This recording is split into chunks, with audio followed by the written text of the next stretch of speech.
What is up, Impact Heroes? Welcome back to the show. I'm your host, Rick Ornelas. Thank you for spending some time with us today because we know time's a valuable resource and we're going to make it worth your while.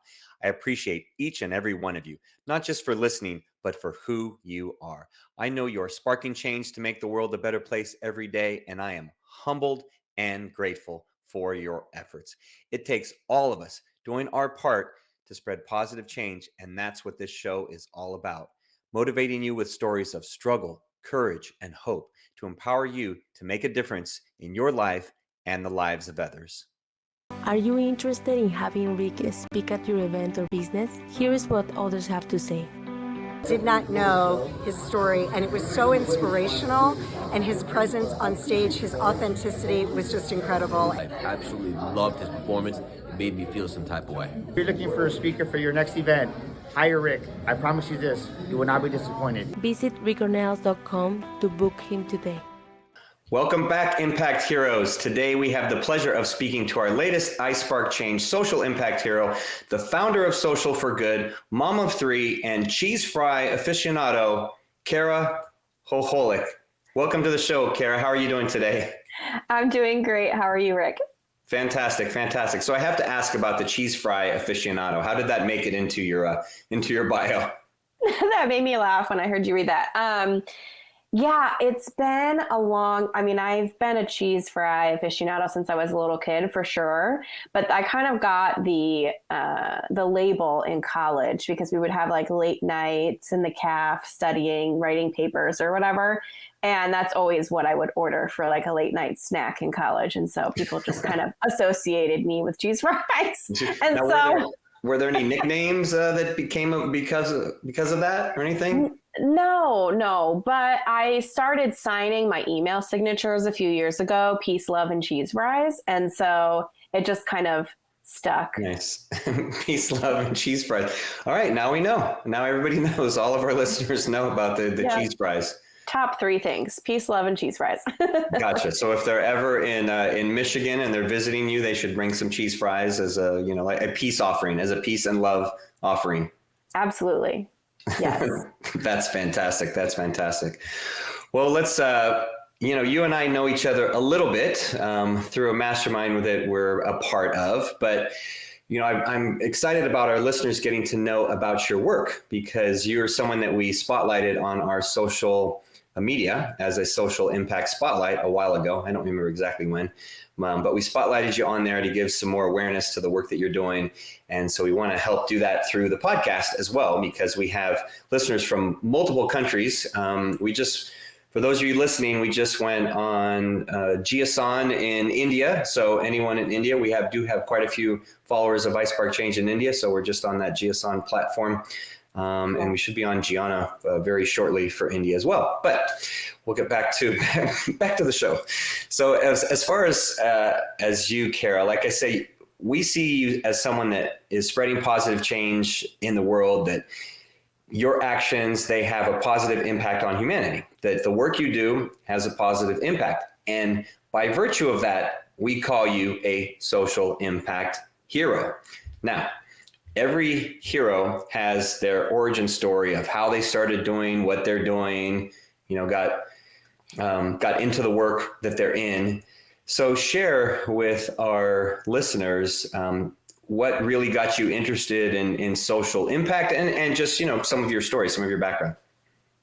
Sure. Well, that's really cool about your podcast being in India. That's super awesome.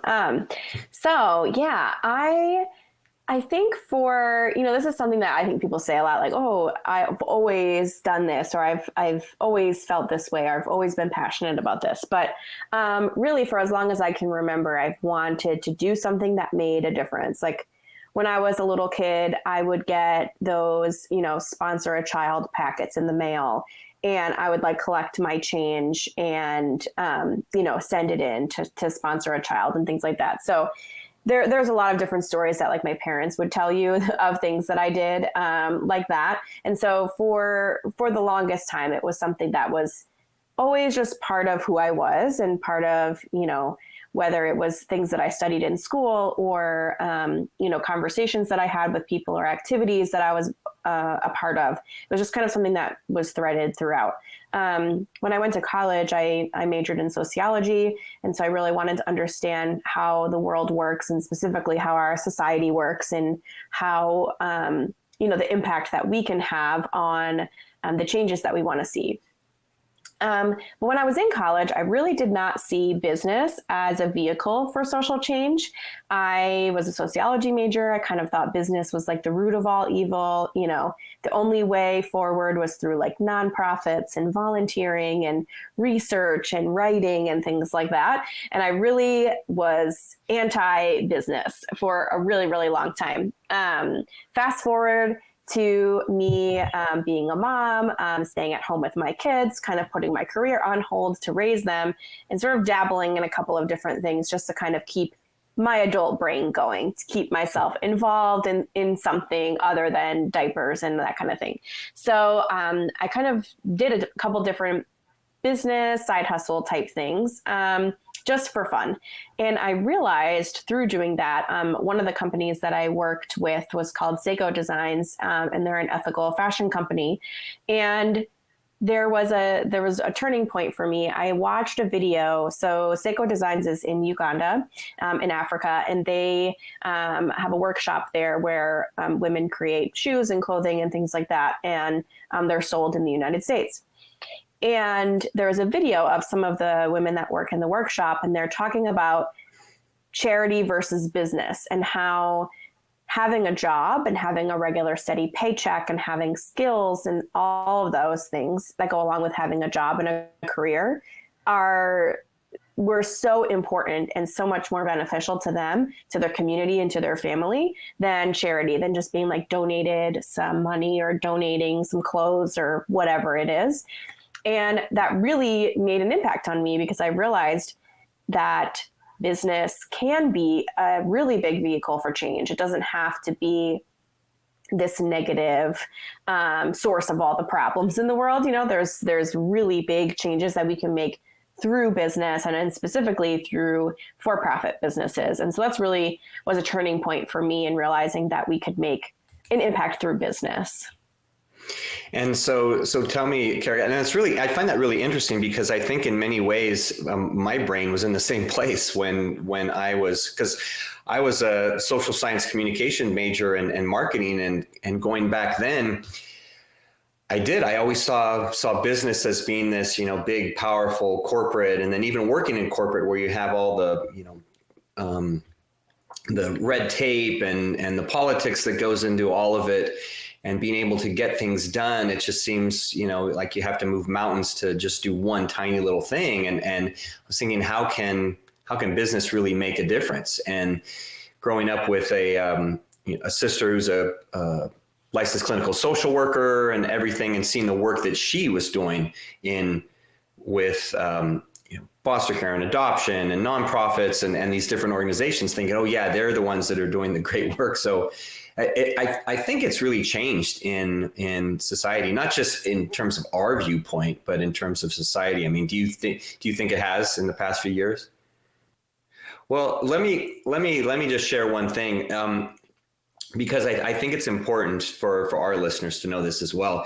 Is with iSpark Change, kind of similar to where Kara was. I was in the same mindset with iSpark Change. When I founded iSpark Change, I always had the positive change component as a part of iSpark Change, that it was to empower others to spread positive change that are doing good work in the world. And the social impact component didn't really come right away, because again, I didn't have that. I didn't really see it as a component. And as I started, I always wanted businesses and corporations to be a part of iSpark Change, but I didn't really know what that looked like. And then as I did more research, as I did more reading, as I did more learning, then I learned that social impact was a component, and through the power of businesses like yours and corporations, that social impact can make change, that it can do positive change, and it can make a difference. So maybe for yourself, if you want to go back to the question, Kara, about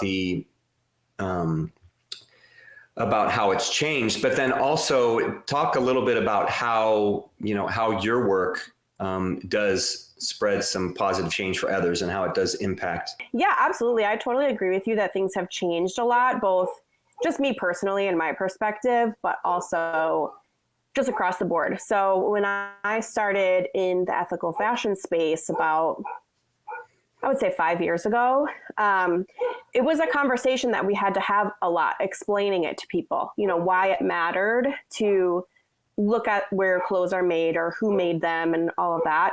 The impact that your shopping and your money can have on people's lives around the world. That was a conversation that I had to have a lot. I had to really explain why that was important. I had to explain how things worked, how the fashion industry worked. People just really weren't aware. And I feel like really in the last 2 years, honestly, since the pandemic began, that we've really seen a huge shift in public consciousness, and where I really don't have to explain myself anymore. I really don't have to explain, why are you into social impact stuff, or why do you care about where your clothes are made or who makes them or how much they get paid.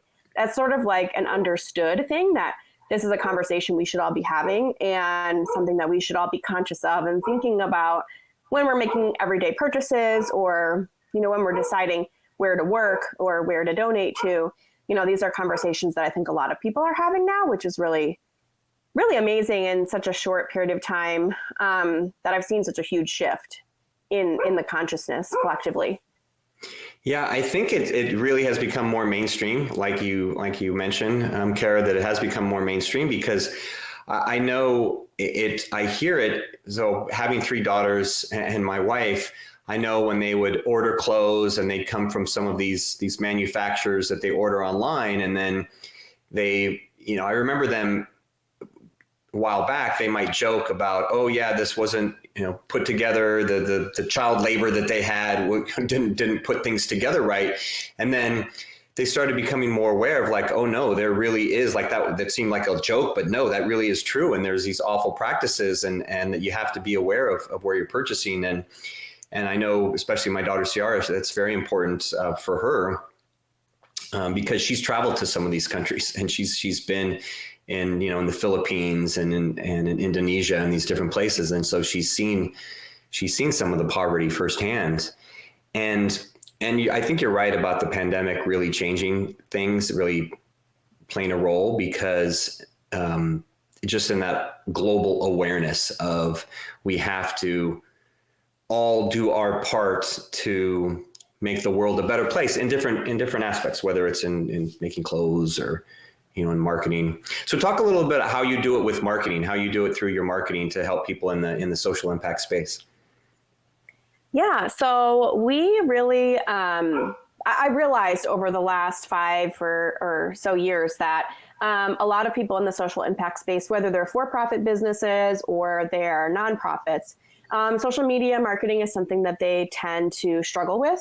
It's something that is not at the forefront of what they're doing. Most of these businesses and organizations are small. They're focused on their mission, and so they don't have a lot of staffing or employees. They often don't have big budgets, and so they're really focused on their mission, whatever that is, whether that's creating sustainable products or it's whatever their mission is. They really don't have a lot of resources to focus on marketing. And then I've also found there tends to be a little bit of a disconnect between a lot of these social impact organizations and the desire to even be on social media. They kind of see it as this negative space to belong in, sort of like how I felt about business, 20 years ago, is sort of how they feel about social media. It's a negative place. It's not somewhere where they're going to find, donors or find their people that are interested in social impact products. They really see it as what's wrong with the world instead of using it as a vehicle for change. And from my perspective, I see it completely opposite. And nothing really drove that point home more than after George Floyd was killed 2 years ago. We really saw how powerful social media can be to enact social change and to do it really quickly. And so for a lot of these organizations that have been really working painstakingly and trying to create change, it's slow a lot of times, especially if you have a small team or a small budget.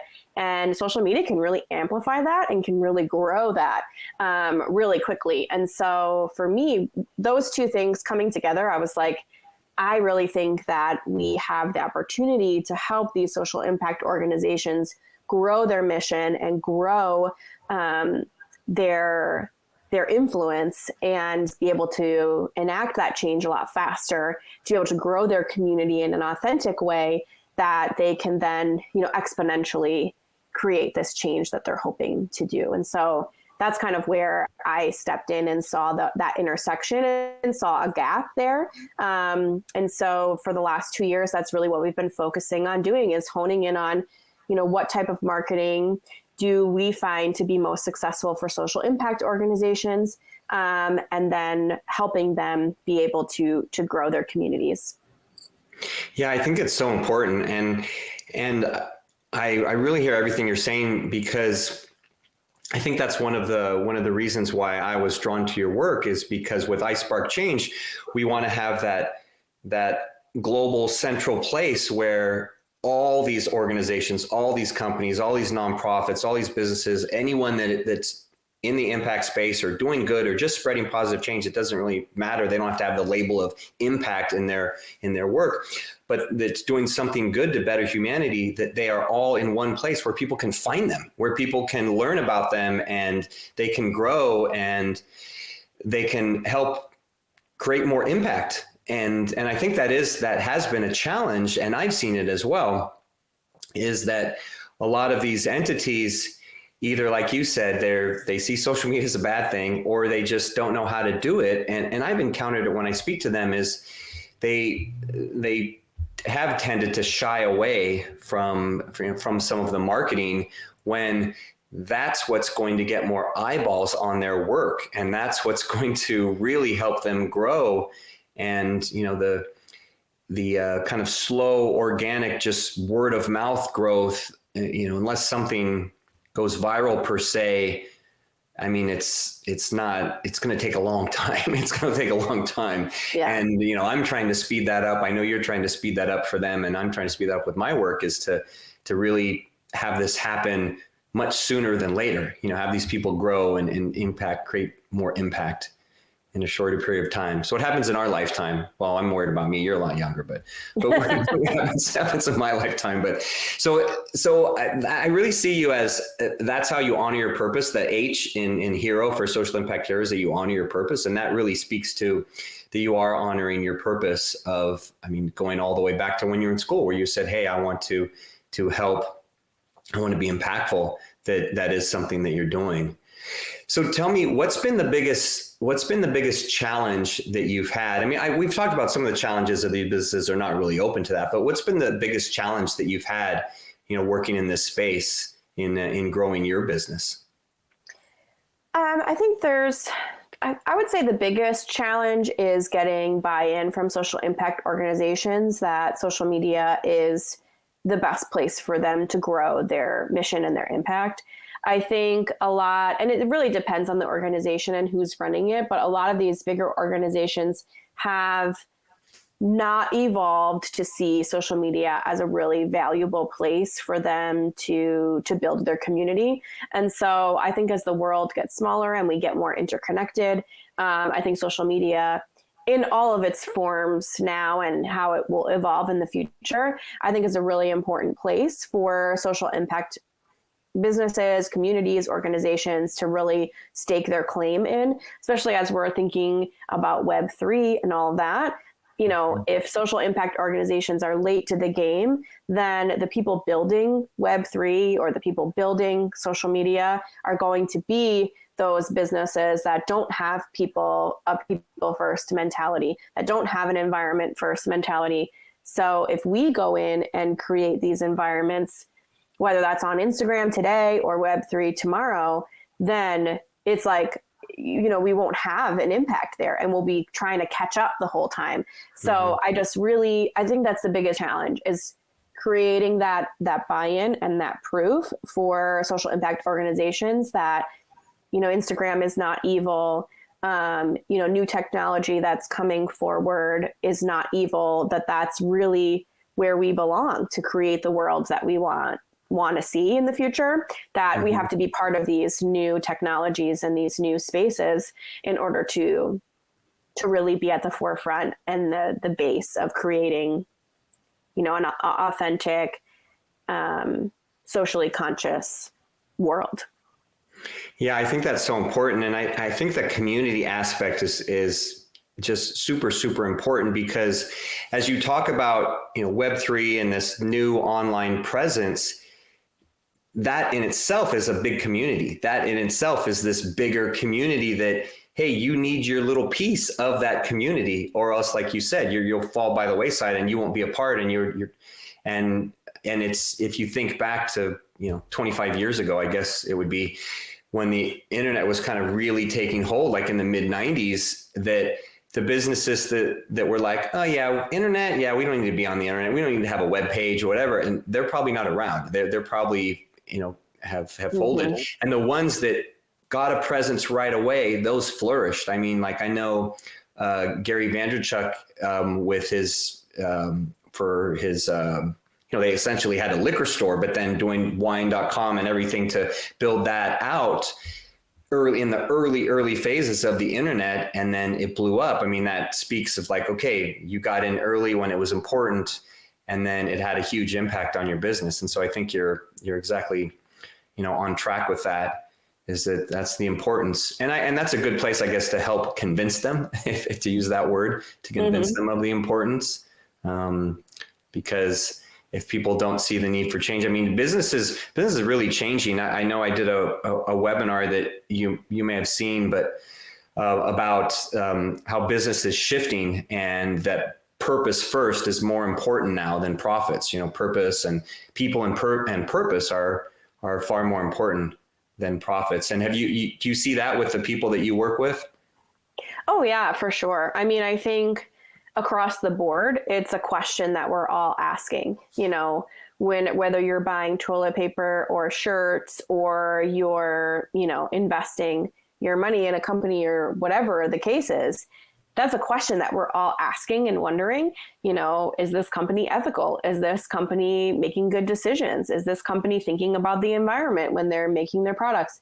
That's something that we're conscious of, and we realize that we hold the power to make that change. And so, yeah, absolutely. I see that all the time, both with the businesses that I work with and just in the trends that I see in the work that I do. And I think that's great, because we realize that, it can seem like we're powerless. What am I going to do? I'm just one person. What difference can I really make? But in reality, we collectively have more power than, the one CEO at the top of a giant company, because the decisions that we make ultimately affect their business and how they run things. So, I mean, I've seen lots of big organizations, huge companies, and they are making significant changes, even at the expense of their profits, just because otherwise they'll go out of business, because it's just not what consumers want anymore. Yeah, and they probably see it as yes, maybe it may be a short-term loss business-wise, but they'll have a lot of long-term gain, because the research shows that, the biggest buying group, millennials, which would be, I mean, where you're a part of, I'm guessing, but millennials, the millennials will, they're the biggest demographic for purchasing power right now, and that they are making these conscious decisions that you talk about. So like 76% of millennials will think of what a company stands for before they'll work for the company. They'll take that over money. They'll leave a company to take a lower paying job for one that is in line with what they stand for, as opposed to someone that just pays more. And, you go back to, the 80s or the 90s, and people wouldn't care. I mean, they would just say, like, I'm going to go where I can make the most money. They would just all be about the almighty dollar. And now it's not about that. So it's very important. Yeah, absolutely. So tell me, one thing that we talk about at iSpark Change are these spark moments that happen in our lives. And these are where our actions tend to have a ripple effect that goes far beyond the initial act. So it can either be a spark moment that something happened to you and that kind of changed the course of, it made you love cheese fries for the rest of your life. Or it could be that something that you've done, that you were that spark moment for something else. So share with our audience an example of a spark moment, either that someone, impacted you, that it's gone on to impact you far after the initial time, or that you or your work has had an impact on others and has made a difference in their lives. That's such a good question. Let's see. I think I'll relate it to social media, since that's kind of what we were talking about today. So I, for a long time, I have been vocal on social media about a lot of these social change topics that we're talking about. That's, if you're like friends with me on Facebook or follow me on Instagram, that's something that you'll notice, right, about me. And it's oftentimes been a struggle. Not everybody agrees with me, right? And so, there's been arguments in the comment section and things like that. And these kinds of things have happened to all of us, especially in the last, 5 years or so. The comment section of social media has been like a hard place to be in, right? So, we've a lot of us have had that experience, but I have had on multiple occasions, people reach out to me sort of unrelated to anything else and say to me how a post that I made about, transgender kids, for example, made them really think about things, and they've done some research and they've, maybe changed their mind about something, or maybe they feel a little bit more open to learning more about a certain topic. That's happened to me a bunch of different times. And often, unbeknownst to them, it happened at a time when I was getting a lot of conflict going on in some of the things that I was sharing on social media, whether that was about social issues or political issues and things like that. And so for me, that's one of the incidences where I realized how powerful social media can be for change, and that there are people listening and watching that you don't always realize that they are. And so we have impact and influence over people that we don't know. And they may not share that with you. So I've been lucky enough for people to have felt comfortable sharing that I learned a lot from the things that you're posting and sharing about, and it's made me really think and learn more. And now I have a different viewpoint, or I can see where you're coming from. We don't always get that conversation and get that, information that the post that we made or the things that we say had an impact on somebody. But anytime I've gotten that back from someone, it's always surprised me. It's always been from someone that I didn't expect, that I didn't really know was following me or was paying attention to what I was saying. And it's been about topics that can sometimes be really difficult to talk about. And so to me, that's sort of one of the reasons why I started Social for Good, because I know that social media, while it can breed conflict and it can cause issues and concerns, you can use it to open up really great conversations. You can use it as an educational tool. You can use it to connect with people that you wouldn't normally connect with in your everyday life. And now you can really understand their perspective and understand what they're going through and who they are and all of that, because you're able to connect with them and have a real conversation with them online. And so for me, social media is about building that authentic community, is about learning and growing, and about really creating the change that we want to see, like in real life lives, that we can kind of start online and start in that online space and kind of take it with us when we go. So that's definitely a moment that has stuck with me for a long time, to really prove to myself that social media is really a place where we can make change. Yeah, thank you so much for sharing that, because I think that's so important for people to know and to realize is that we're so bombarded with the media and on social media, all the negativity, all the hatred, all the horrific things that are happening every day. And our brains are more attuned to that because just evolutionary wise, we've evolved to be more sensitive to the negativity because we would have to know if we're about to be attacked or, an animal was about to pounce on us or whatever.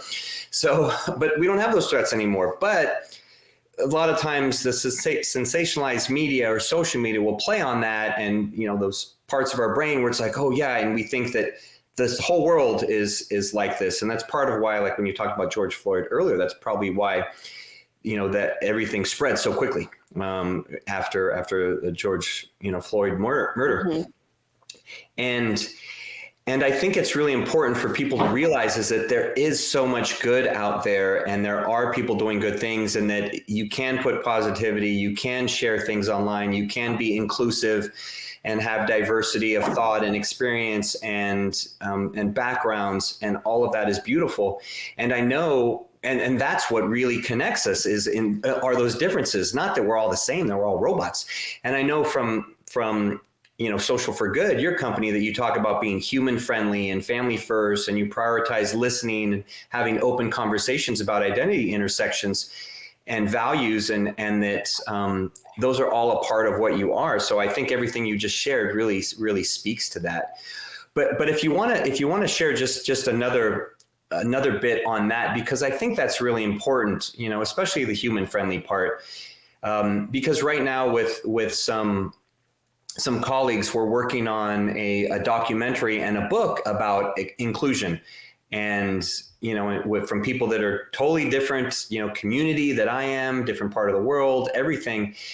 And we see that as a way to bridge the gap between change, because to have positive change, you need to connect all different type of people from all different types of backgrounds and experiences and orientations and religions and everything. And so you have to be able to connect in some way. So how do you see that connection really happening in your work, if you will? Yeah, I think one of the biggest ways, obviously besides, the clients and the organizations that we work with and the work that we get to support that they're doing, is internally on our team. So I have been super conscious and intentional about who we recruit to work on our team. Of course, both in terms of like skill set and the things that we need to support our clients, but also in terms of life experience and identity intersections and things like that, because I know that traditionally there are a lot of groups of people that are not only marginalized in society, but also marginalized in the workplace, that they don't have a lot of support at work. They aren't necessarily recognized for their achievements, or they're overlooked for other people, for promotions and things like that. And so I am super intentional about that. And then as our team has grown, we have 8 of us now. We are definitely, all of us together, focused on that. And it hasn't always been easy, for sure. People who come from different backgrounds have different experiences, that can create not necessarily conflict, but just misunderstandings, communication barriers, and different things like that. And so it's definitely, it has to be a conscious choice every day to create the environment that all of us can really thrive in. And we've had to do a lot of work in sort of developing a workplace that really doesn't exist in a lot of places, that's flexible for working parents, for example, that's flexible for people with disabilities or with chronic illnesses, that really sees unique skill sets in people that are not traditionally seen, like on a resume and things like that. And so we've had to be creative. We've had to do a lot of problem solving. We've had to really communally look at things together and figure out how we're going to, create this environment. We've really had to work on it together. It's not just something that I believe in and I think is important. It's something that all of us are working on together. And, it's not perfect, but it's it's working and we're creating it. And so it's happening. And I'm really excited to see where it goes, because I think, we've been able to be successful in terms of, advocating for change in our own communities, but then also the work that we're doing with our clients. And, we've been really effective at it. And so I think we're proving that that's possible. And so hopefully we can be an example for other workplaces that want to see that change, but really don't know how to create it, or don't know where to start, or think that they can't get there, because they're stuck in this like traditional mindset of like what a workplace should be like. So. Yeah, it's great that you are just putting in the effort and taking the time to do that. Like you said, it takes some work. It takes all of you working together. And I think the easy way that a lot of people take is to just say, oh, I'm just going to stick with my own comfortable area over here, and I'm never going to bother to do any work. And this is going to be the easy route. But that doesn't get us to the change, to a better world, and having a impactful world where we have the diversity of thought and experience and backgrounds and knowledge, and all of that creates such a better environment if we're open to it. And so the fact that you guys are open to it, that's a wonderful thing. And it'll pay dividends for sure. Yeah. I mean, if we want to create a different world, we have to do things that we've not done before, right? You can't create we can't create change by doing the same old stuff that we've always done. Right. So. Yeah, exactly. So that's a perfect segue to our final big question here on the iSpark Change podcast. And so our goal on the iSpark Change is to positively impact 1 billion people in the next 5 years through our community and through our work. And we know we can't do this alone. We need the help of leaders like you to help show others the way, because as you are doing, because many people feel, as I do, and probably as some of your clients and maybe even you, that what can I do? I'm just one person. How can I make a difference in this great big world of almost 8 billion people? And so we definitely value your thoughts and opinions, and thank you for sharing them today. So as a social impact hero, I want you to peer into the iSpark Change crystal ball and tell me, what can the world become if everyone believes that they can have an impact on the future? If everyone starts putting in the work to make change? What will the world look like? What will the world be like? Yeah. Wow. Well, paint that picture for us. Yeah. Well, I mean, I'm going to not say this quote correctly, and I don't even remember who said it, but it was something like, if you want to like change the world, you have to do it like in your home first. The quote is much more eloquent than that, but that's kind of how I see it starting. So if everybody is kind of like living in alignment with their purpose and that doesn't, conflict with the environment and with other people, and we're all just kind of like beautifully living our lives.